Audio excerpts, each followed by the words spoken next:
അസ്സലാമു അലൈക്കും. ഇന്ന് സൂറത്തു തൗബയെക്കുറിച്ചാണ് പറയുവാൻ ഉദ്ദേശിക്കുന്നത്. സൂറത്തു തൗബയിൽ 129 ആയത്തുകളാണ് അടങ്ങിയിട്ടുള്ളത്. സൂറത്തു തൗബയുടെ ഒരു പ്രത്യേകത എന്ന് പറഞ്ഞാൽ പശ്ചാത്താപം എന്നാണ് ആശയം. അത് ബിസ്മിയില്ലാത്ത ഒരു സൂറത്ത് കൂടിയാണെന്ന് പ്രത്യേകം ഉണർത്തുന്നു. ഇത് മദീനയിലാണ് അവതരിപ്പിക്കപ്പെട്ടത്.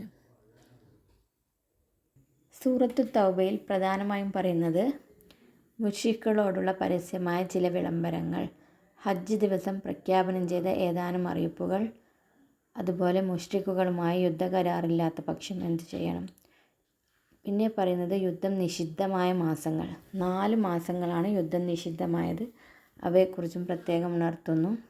മുശ്രിക്കുകൾ ഇങ്ങോട്ട് രക്ഷ തേടിയാൽ ഹുദൈബിയ സന്ധി മുശ്രിക്കുകൾ ലംഘിച്ചു എന്നതിനെക്കുറിച്ച് ശത്രുക്കളുടെ കുടുംബബന്ധവും ബാധ്യതയും ഗൗനിക്കുകയില്ല. അതുപോലെ പറയുന്നത് ശത്രുക്കളുമായി നിങ്ങൾക്ക് യുദ്ധം ചെയ്തുകൂടെ എന്നുള്ള കാര്യം. പള്ളി പരിപാലനം മുശ്രിക്കുകൾക്ക് പാടില്ല.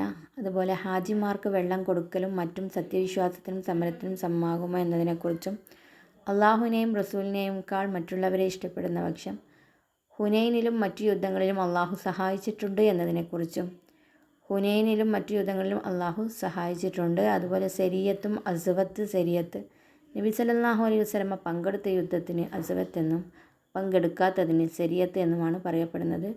ഹുനൈൻ യുദ്ധം. പിന്നെ മുശ്രിക്കുകൾ മസ്ജിദുൽ ഹറാമിനെ സമീപിക്കരുത്. പിന്നെ പറയുന്നത് വേദക്കാരുടെ യുദ്ധം.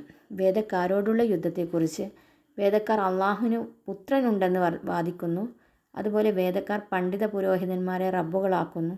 പണ്ഡിതന്മാരോട് ചോദിച്ചറിയലും അവരെ അനുകരിക്കലും. പല പണ്ഡിത പുരോഹിതന്മാരും ജനങ്ങളുടെ ധനം അന്യായമായി തിന്നുന്നു. അതിൻ്റെ ഫലമെന്താണ് എന്നതിനെക്കുറിച്ചും പ്രത്യേകം ഉണർത്തുന്നു. പിന്നെ മാസങ്ങളുടെ എണ്ണം 12, അതിൽ 4 എണ്ണം യുദ്ധം നിഷിദ്ധമായത് എന്ന് പ്രത്യേകം ഉണർത്തുന്നു. സൂറത്തിൻ്റെ തുടക്കം മുതൽ മുശ്രിക്കുകളെക്കുറിച്ച് സംസാരിച്ചു വരുന്ന മധ്യേ ഇടയ്ക്ക് വെച്ച് വേദക്കാരെ സംബന്ധിച്ച് ചിലതെല്ലാം പ്രസ്താവിച്ചു. വീണ്ടും സംസാരം മുശ്രിക്കുകളിലേക്ക് തന്നെ തിരിഞ്ഞിരിക്കുകയാണ്. മുശ്രിക്കുകൾ മതത്തിൽ കടത്തിക്കൂടിയ ഒരു തോന്നിയവാസത്തെക്കുറിച്ചാണ് ഈ വചനങ്ങളിലൂടെ പരാമർശിക്കുന്നത്. ഇബ്രാഹിം നബി അലൈഹി സ്വലാമയുടെ കാലം മുതൽക്കേ കൊല്ലത്തിൽ ദുൽഖഅദ്, ദുൽഹജ്ജ്, മുഹറം, റജബ് എന്നീ 4 മാസങ്ങളാണ് യുദ്ധം പാടില്ലാത്ത പവിത്ര മാസങ്ങളായി ആചരിക്കപ്പെട്ടു വന്നിരിക്കുന്നത്. ഇബ്രാഹിം നബി അലൈഹി സ്വലാമയുടെ പാരമ്പര്യം അവകാശപ്പെടുന്നവരാണല്ലോ മുശ്രിക്കുകൾ. കാലക്രമത്തിൽ ആ സമ്പ്രദായത്തിൽ അവർ ഒരു മാറ്റം സ്വീകരിച്ചു. പൊതുവെ യുദ്ധപ്രിയന്മാരായ അവർക്ക് ചിലപ്പോൾ ഈ നിയമം പാലിക്കുന്നത് അവരുടെ യുദ്ധ താൽപ്പര്യങ്ങൾക്ക് യോജിക്കാതെ വരും. അപ്പോൾ ഇതിൽ നിന്ന് രക്ഷപ്പെടുവാൻ വേണ്ടി ഒരു മാസത്തിൻ്റെ പവിത്രത മറ്റൊരു മാസത്തിലേക്ക് നീട്ടിവെച്ചുകൊണ്ട് ആ മാസത്തിൽ അവർ യുദ്ധം നടത്തുകയും മറ്റേ മാസം പവിത്രമായ മാസമായി ആചരിക്കുകയും ചെയ്തു. അങ്ങനെ നിശ്ചിത മാസങ്ങളിൽ മാറ്റം വരുത്തിക്കൊണ്ടാണെങ്കിലും കൊല്ലത്തിൽ 4 മാസം പവിത്ര മാസമായി ഒപ്പിക്കുകയും ചെയ്യും. ഇങ്ങനെ ഒരു മാസത്തിൻ്റെ പവിത്രത മറ്റൊരു മാസത്തിലേക്ക് മാറ്റിവെക്കുന്നതിനാണ് നസീഹ് എന്ന് പറയപ്പെടുന്നത്. ഇതിനെപ്പറ്റിയാണ് പകുതി ഭാഗങ്ങളിലുള്ള വചനങ്ങളിൽ പ്രസ്താവിക്കുന്നത്. അപ്പോൾ പവിത്രമാക്കപ്പെട്ട ആ 4 മാസങ്ങൾ ഏതാണെന്ന് പറഞ്ഞാൽ ദുൽഖഅദ്, ദുൽഹജ്ജ്, മുഹറം, റജബ് എന്നിവയാണ്. ഈ 4 മാസവും യുദ്ധം പാടില്ലാത്ത ഒരു പവിത്ര മാസമായി ആചരിക്കപ്പെട്ടിരുന്നു. പിന്നെ പറയുന്നത് നബി സല്ലല്ലാഹു അലൈഹി വസല്ലമ സൗർ ഗുഹയിൽ ഒളിച്ചിരുന്ന സന്ദർഭം, യുദ്ധത്തിനുള്ള പ്രോത്സാഹനം, യുദ്ധത്തിന് പോരാത്തവർക്ക് അനുവാദം നൽകിയത് നന്നായില്ല എന്നതിനെക്കുറിച്ച്, അതുപോലെ കപടവിശ്വാസികളുടെ ചില ലക്ഷണങ്ങൾ, അവരുടെ സ്വത്തും മക്കളും കണ്ട് ആശ്ചര്യപ്പെടേണ്ടതില്ല എന്നതിനെക്കുറിച്ച്, ദാനധർമ്മങ്ങളുടെ 8 അവകാശികൾ.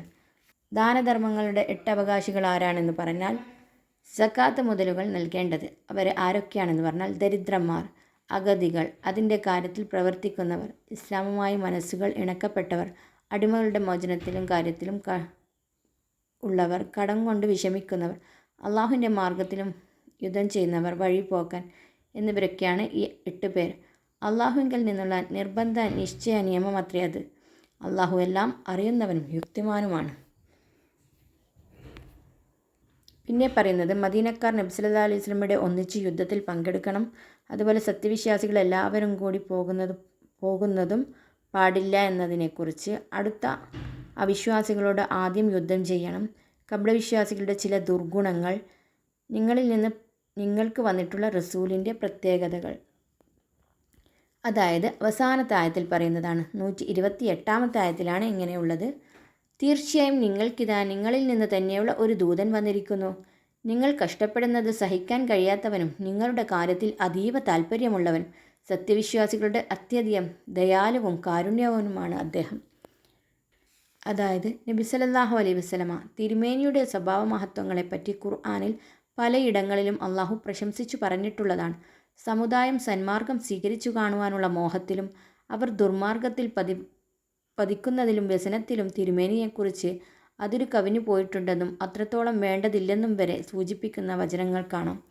ഒരിടത്ത് അള്ളാഹു പറയുന്നു, ഈ വർത്തമാനത്തിൽ ഖുർആനിൽ അവർ വിശ്വസിക്കാതിരിക്കുന്ന പക്ഷം നീ അവരുടെ പിന്നാലെ ദുഃഖിച്ച് നിന്റെ ജീവിതം അപകടപ്പെടുത്തരുത്. റസൂൽ സല്ലല്ലാഹു അലൈഹി വസല്ലമയെ ഇങ്ങനെയുള്ള ആളായിരുന്നിട്ടും അദ്ദേഹത്തെ അനുസരിക്കുവാനും വിശ്വസിക്കുവാനും മുമ്പോട്ട് വരാതെ ജനങ്ങൾ തിരിഞ്ഞു കളയുകയാണെങ്കിൽ അതിലൊട്ടും പരിഭവിക്കുകയോ വ്യസനിക്കുകയോ വേണ്ടതില്ല. എല്ലാ കാര്യത്തിനും അള്ളാഹു തന്നെ മതി എന്ന് സമാധാനിച്ചുകൊണ്ട് കാര്യങ്ങളെല്ലാം അവനിൽ അർപ്പിക്കുകയേ വേണ്ടൂ എന്ന് അള്ളാഹു തിരുമേനിയെ ഉപദേശിക്കുകയാണ് അവസാന വചനത്തിലെ ആദ്യത്തെ വാക്യം ചെയ്യുന്നത്. അവനല്ലാതെ യഥാർത്ഥ ആരാധനയായി മറ്റൊരു വസ്തുവുമില്ല എന്നിരിക്കെ വേറൊരാളുടെ ആശ്രയമോ സഹായമോ ആർക്കും ആവശ്യമില്ല. അതുപോലെ തന്നെ മഹത്തായ അർഷിൻ്റെ നാഥനും അഥവാ ലോകാലോകങ്ങളുടെ ഭരണാധിപനും ഉടമസ്ഥനും അവൻ മാത്രമാണ് എന്നിരിക്കെ ആരാധിക്കപ്പെടുവാനും കാര്യങ്ങൾ അർപ്പിക്കപ്പെടുവാനുമുള്ള അർഹത അവനല്ലാതെ മറ്റാർക്കുമില്ല എന്നൊക്കെ ഓർമ്മിപ്പിച്ചുകൊണ്ട് ഈ സൂറത്തിവിടെ അള്ളാഹു അവസാനിപ്പിക്കുകയാണ്. അപ്പോൾ ബറാഅത്ത് എന്ന് തുടങ്ങുന്ന ഒരു സൂറത്താണ് സൂറത്തു തൗബ. ഇതിൽ ബിസ്മി ഇല്ല എന്നുള്ള കാര്യം പ്രത്യേകം ശ്രദ്ധിക്കണം. സൂറത്തു തൗബ ഓതുമ്പോൾ ബിസ്മി ഓതേണ്ട ആവശ്യമില്ല. ഇൻഷാ അല്ലാഹ് പടച്ച റബ്ബ് നമുക്കെല്ലാവർക്കും സന്മാർഗം പ്രവർത്തിക്കാനുള്ള കഴിവ് നൽകി അനുഗ്രഹിക്കുമാറാവട്ടെ. അതുപോലെ ഞങ്ങളെല്ലാവരും അള്ളാഹു സാലിഹ്യങ്ങളുടെ കൂട്ടത്തിൽ ഉൾപ്പെടുത്തി അനുഗ്രഹിക്കുകയും ചെയ്യുമാറാവട്ടെ. ആമീൻ. നാളെ ജന്നാത്തുൽ ഫിർദൗസിൽ നമ്മളെല്ലാവരെയും ഒരുമിച്ച് കൂട്ടി അനുഗ്രഹിക്കുമാറാവട്ടെ. ആമീൻ. വആഖിർ ദഅവാനാ അൽഹംദുലില്ലാഹി റബ്ബിൽ ആലമീൻ. അസ്സലാമു അലൈക്കും വറഹ്മത്തുള്ളാഹി തആല വബറകാതുഹു.